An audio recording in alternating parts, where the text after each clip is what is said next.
All right. Before this week, I had never actually taken the time to stop and consider what might be important to me.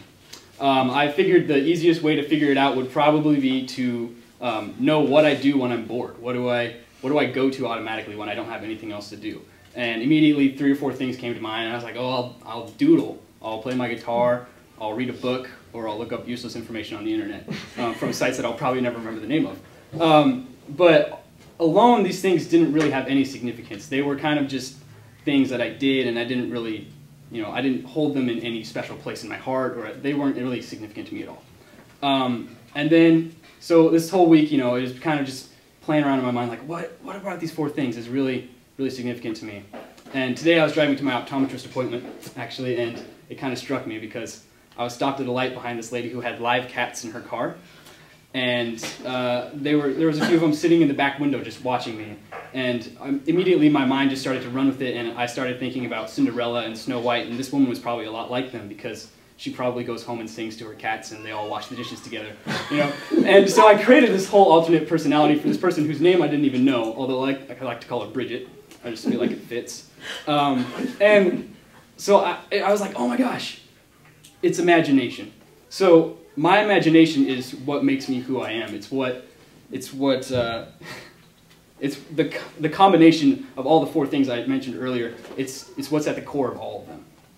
Because without imagination, you can't draw a brand new picture. You can't write a new song. You can't write a new book. You can't think, of something cool to make with all these facts from a science class or something.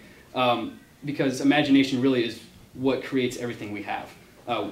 Chairs, light bulbs, computers, cars, paintbrushes, even this room we're sitting in right now was imagined by somebody at one point in time. An architect, was sitting in his room one night and was like, oh, I feel like, I'm going to build this building. What do I want this room to look like?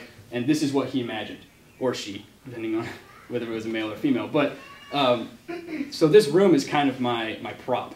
This room is kind of my example of my imagination. Not my imagination, but this is somebody else's imagination in front of you right now. So, I don't know, it kind of just boggled my mind when I stopped to think about all the things that imagination is used for. The Merriam-Webster Dictionary would define imagination as the act or power of forming a mental image of something not present to the senses or never before perceived in reality. And I stopped to think about that also because I don't always imagine words. I don't imagine, oh, I'm picturing this one piece of this one chair, but at some point somebody probably did. And I mean, that blows my mind. Einstein would have said, your imagination is your preview of life's coming attractions. And, as a scientist, you wouldn't expect him to have huge emphasis on imagination. You wouldn't expect him to be pushing for imagination. You'd expect him to push math and science. But even Picasso, he's a painter, and he would have said everything you can imagine is real. Because as a painter, you paint the things you imagine. You draw the things you imagine. And these are all things that I love to do. Even Napoleon, the infamous dictator, believed in the power of the imagination. He said the human race is governed by imagination, and imagination rules the world.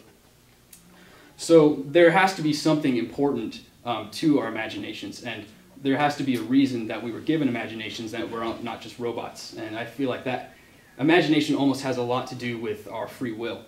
And everybody's imagination kind of makes them who they are. With my imagination, I've run with the bulls in Spain. I have fought dragons in distant kingdoms.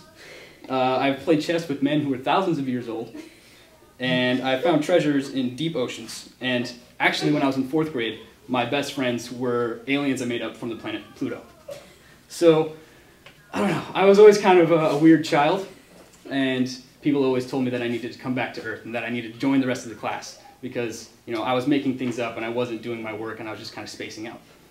But I valued those situations, those circumstances when I was a child, because I feel like without those, I wouldn't be who I am today. And I wouldn't have the same value and the same emphasis as I do with art and science and reading and just being a happy person. I feel like I'd be more of a robot than a person.